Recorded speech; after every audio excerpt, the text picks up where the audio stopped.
Welcome to the Ancestral Healing Podcast, a place where we explore ancestral healing, animism, and earth-based spirituality for personal, cultural, and planetary wholeness. I'm your host, Joseph Shumway, the Ancestral Healing Coach, bringing you some magic to reclaim vibrant connection with the earth, your ancestors, and the non-human world.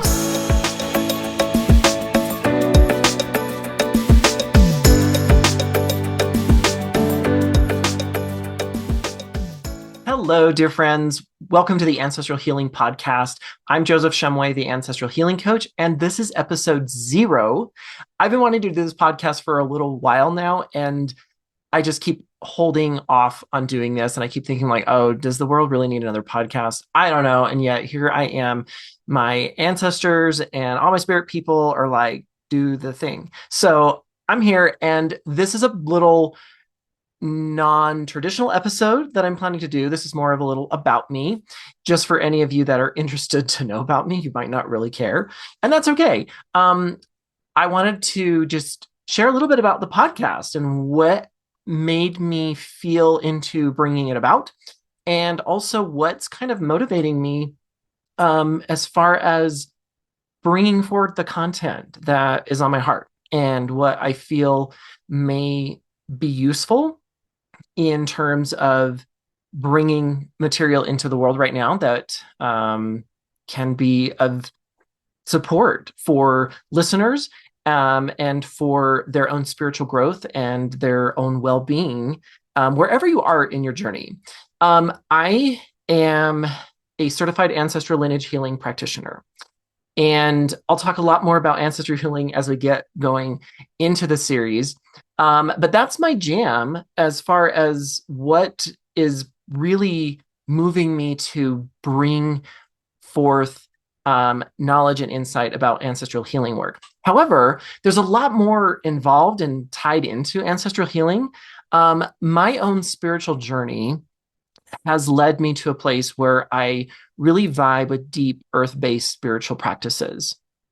And ancestral healing has really fit well into that pathway for me because that's how my people used to honor and connect with the sacred. Chances are your ancestors were in the same boat. Yes, maybe not your most recent ancestors like mine. I got to go back a couple thousand years before I can actually find people with cultures that were more what I would call intact and able to connect with the sacred and the divine through Mother Earth and through all of the other beings in the non-human world. And that's what really motivates me and what drives my spiritual practice. And it's how I relate with the natural world. When I step outside, my spiritual framework allows me now to recognize the living beingness, if you will, I like that term, beingness, of the trees and the beautiful herbs that grow in my garden and all of the flowers and the birds and all the different forms of life that make up the lands that I have the opportunity to call home. And so that's really what I'm about. And what I'm hoping to bring into the podcast is helping folks find deeper connection, meaning, purpose, vibrancy in their spiritual path by reconnecting with the earth and the ancestors. Our ancestors have a lot to say about earth connection, and also they have a lot to say about seeing the world in an animistic framework. We're going to talk a lot about animism, but animism is basically a framework where we recognize that humans are not the only living thing that matters. We acknowledge aliveness and beingness and the sovereignty of personhood of other living beings, and acknowledging that sentience that's there, that energetic quality that everything holds that connects them also with the divine. And so that is a really important framework that guides my practice, and that also shows up in the way I teach and the way I try to move through the world. I'm still working on decolonizing my mind from the non-earth-minded ways of being that I was raised with, and that all of Western culture has kind of been moving through the earth for a really long time. So that's what I hope to bring with the podcast. So a little about me. Um, if you're wondering and curious, yes, I am 100%, a million percent gay. You're in case you're wondering how the way I talk, I open my mouth and glitter spews forth. So that's where we're at. And I also have had a pretty typical but unique journey in the sense of coming to terms with my sexuality. And that has been an important driving force in my spiritual journey and my healing path that the divine has led me with. I grew up in a really small Mormon community in Western Wyoming and very strict Mormon household. I was a seventh generation Mormon, or also known as the Church of Jesus Christ of Latter-day Saints.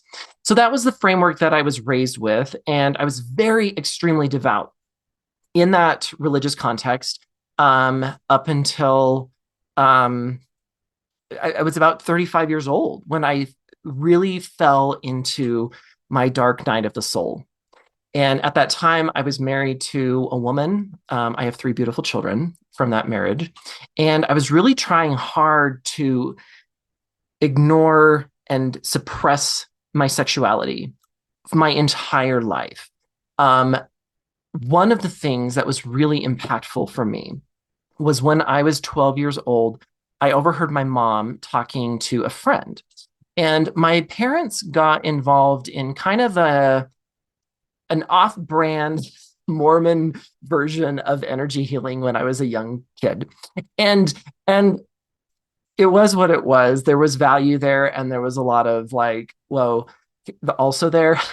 But one of the things that my mom learned from their teacher that I overheard her telling her friend one day was that gay people were being possessed by evil spirits of Satan who were the opposite gender of the person that they were possessing.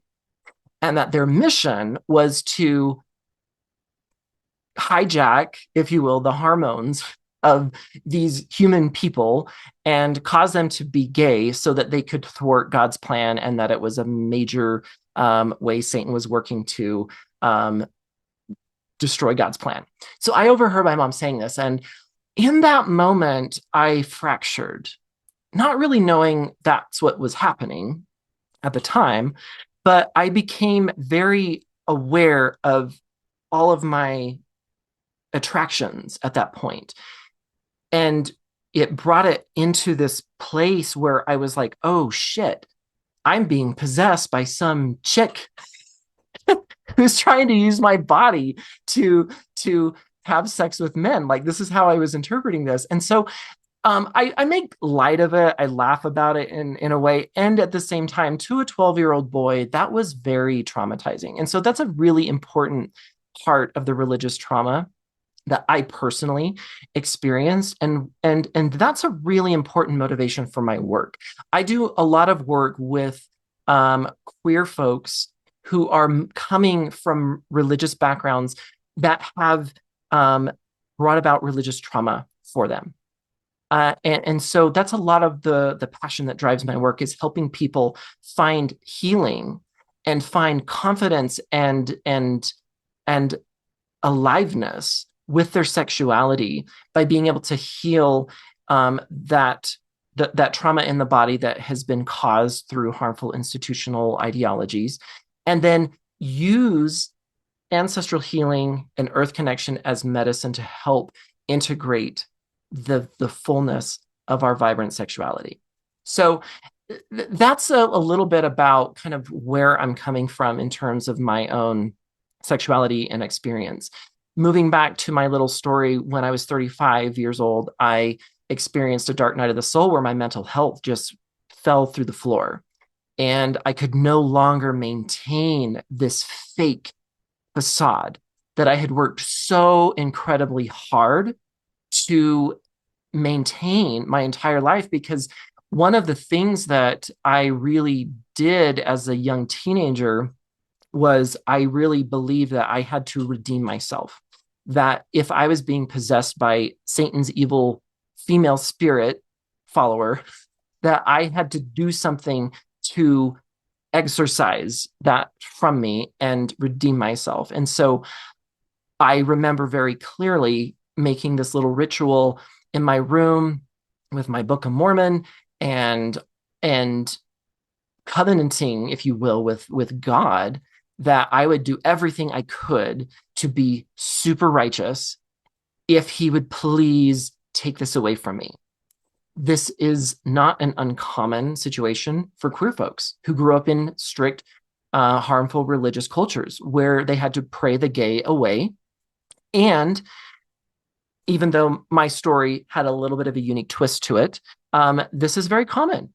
And what's really significant for me is how that little covenant with God really reinforced everything I did from that point. And it also created parts of my psyche that went to work in repressing and suppressing my natural desires, my passions, my creative energy, and really creating a lot of inner turmoil around who I was. And again, not uncommon to other queer folks who have come from these religious institutional cultures. For myself, I found genealogical research as my redemptive path. So I am a genealogist, moving into a different part of who I am. I have been a professional genealogist for 20 years now. Oh my God, I can't believe it's been 20 years. It has. And I became interested in genealogy when I was 12. I'd always had an interest in my ancestors and history in general. But when I was 12, right after I had this experience overhearing my mom saying that gay people were possessed, AKA me, and my grandmother got into genealogy research and she had got a brand new computer, and this was the 90s and they were DOS based, IBM computers. And she got this new computer and was trying to install this piece of software to enter family history information. And so I was at her house one day and sat down with her and tried to figure out this new computer. And we began entering names in this little piece of software.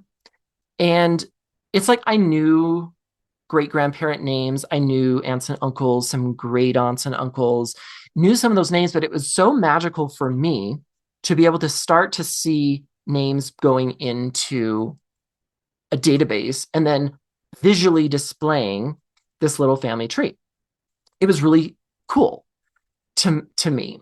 And we went through all of the material that she had. She had books, she had loose papers, she had stuff.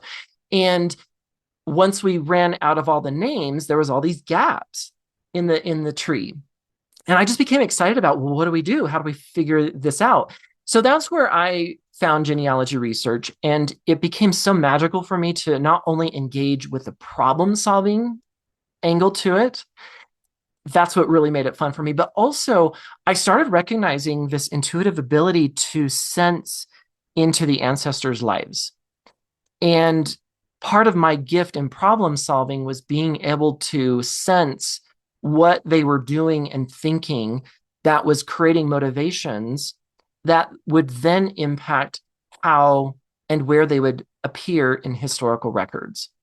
And so I would be looking through historical documents about a family and I would get this little impression like, oh, I think they moved.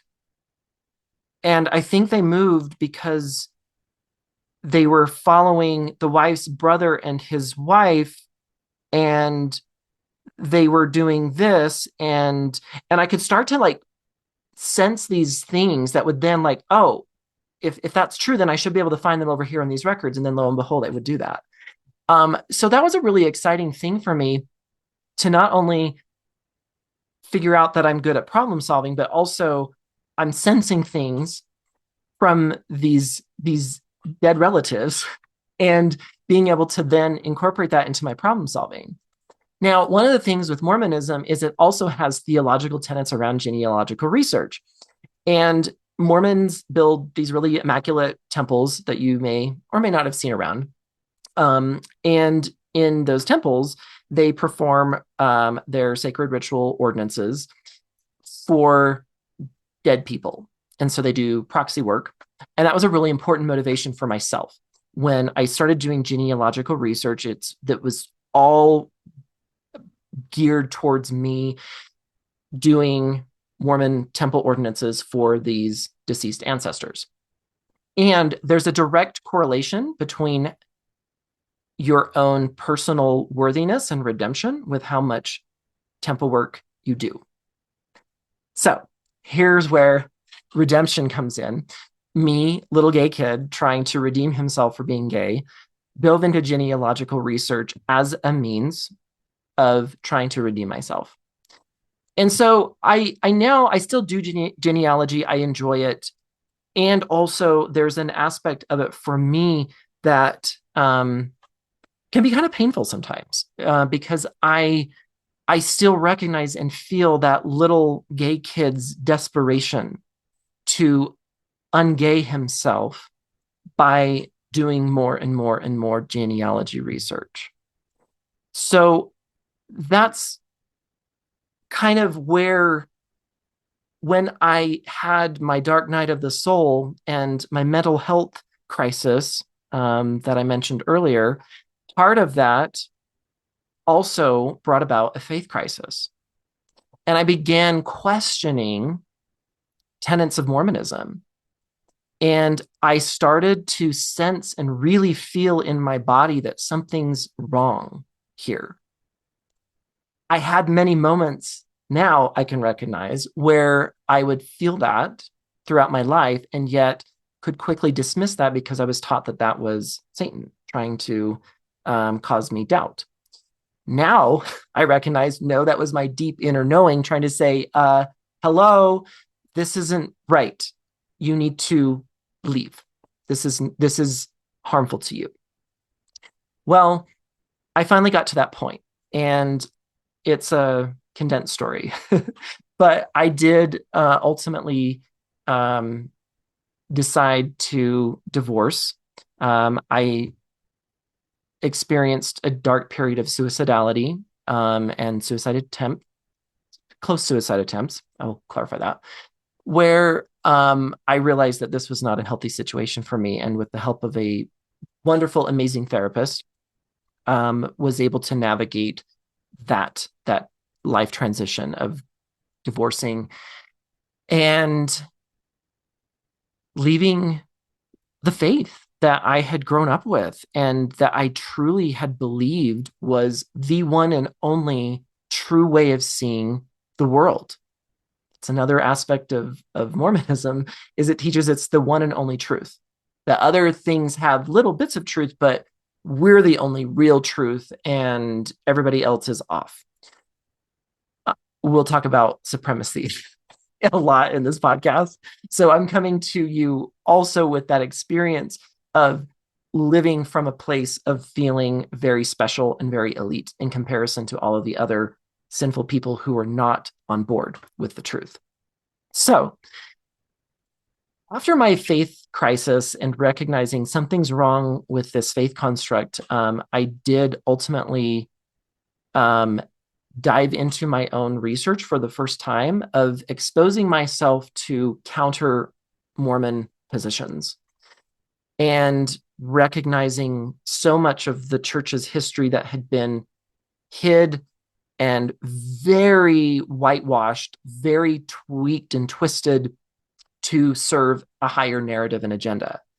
And when I allowed myself to see actual real history that wasn't being doctored, it was pretty eye-opening for me. And all of a sudden, the internal doubt that I was starting to have, my intuitive sensing that something's off, blended with this new framework of seeing the real history of some of these early church history events, leaders, and such. And so one morning I woke up and it was gone.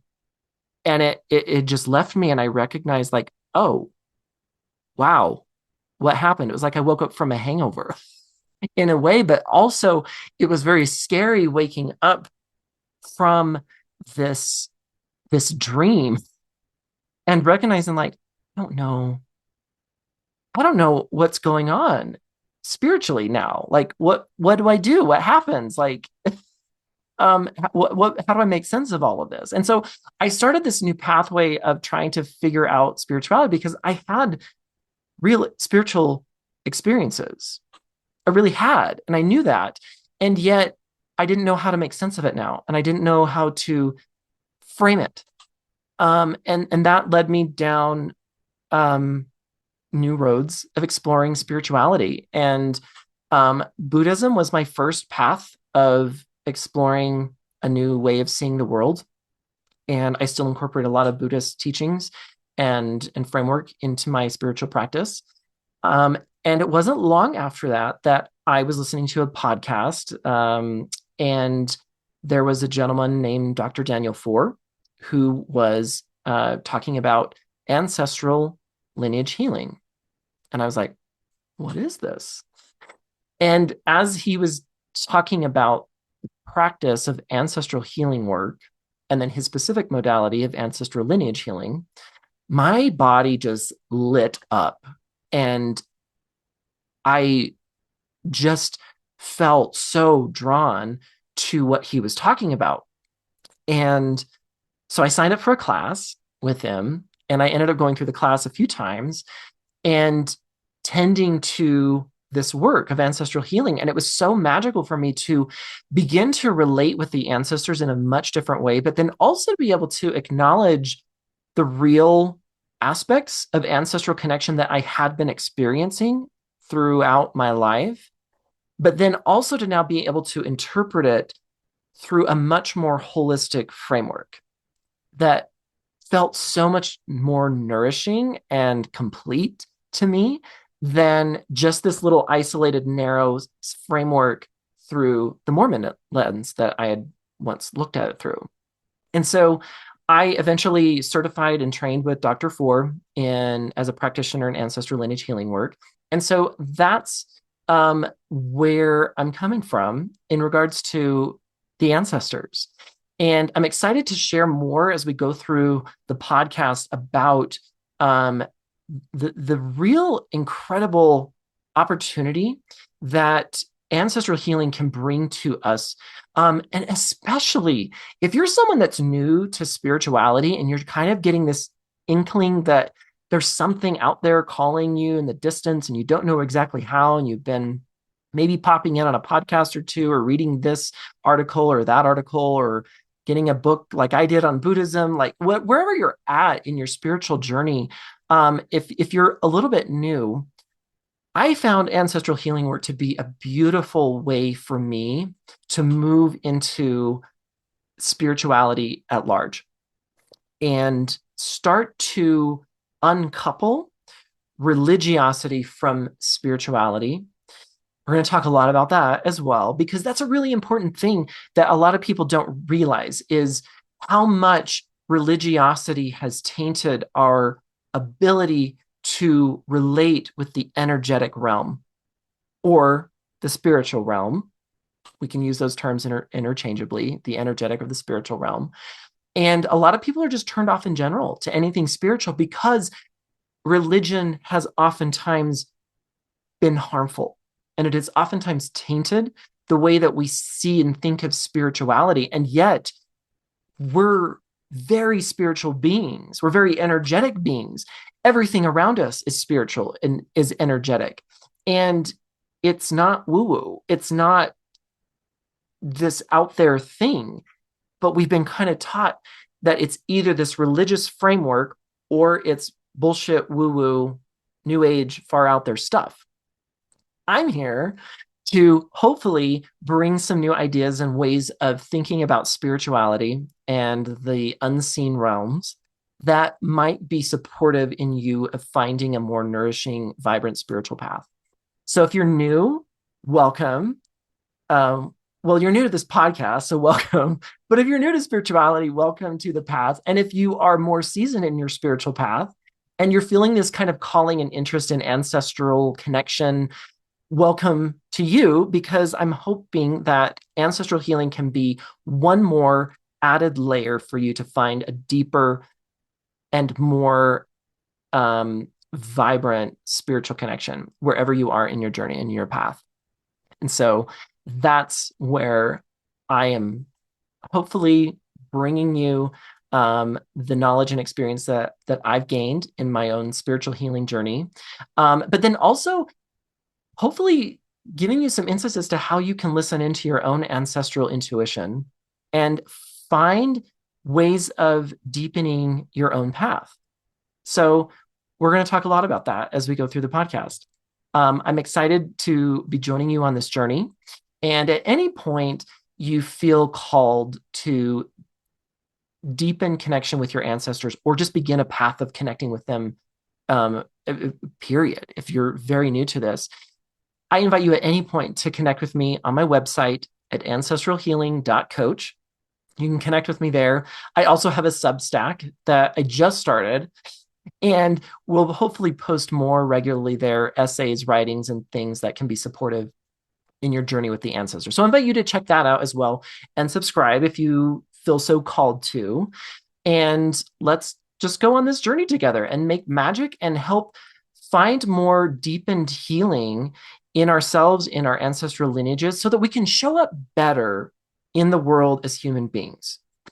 And that's another angle of my work, is to help people become better humans so that we can show up better for our communities, the planet at large, and the non-human beings that we share this beautiful planet with.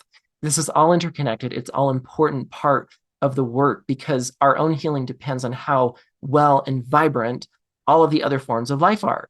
And so we can't heal in a vacuum. We have to heal with each other and invite other beings into our world and in our community to also share space and heal with us. And so that's my calling. And I'm excited to have you on this journey with me. And we'll look forward to seeing you in the next episode. Cheers. Have a beautiful day. Thanks for listening. If you're being called to reconnect with your ancestors and begin a healing journey with them, I invite you to learn more about my work by connecting with me at ancestralhealing.coach. You can also subscribe to my free Substack, where I share writings, practices, and insights designed to help you find more healing and well-being through deeper connection and relationship with the earth and your ancestors. Until next time, sending you lots of love and vibrant magic.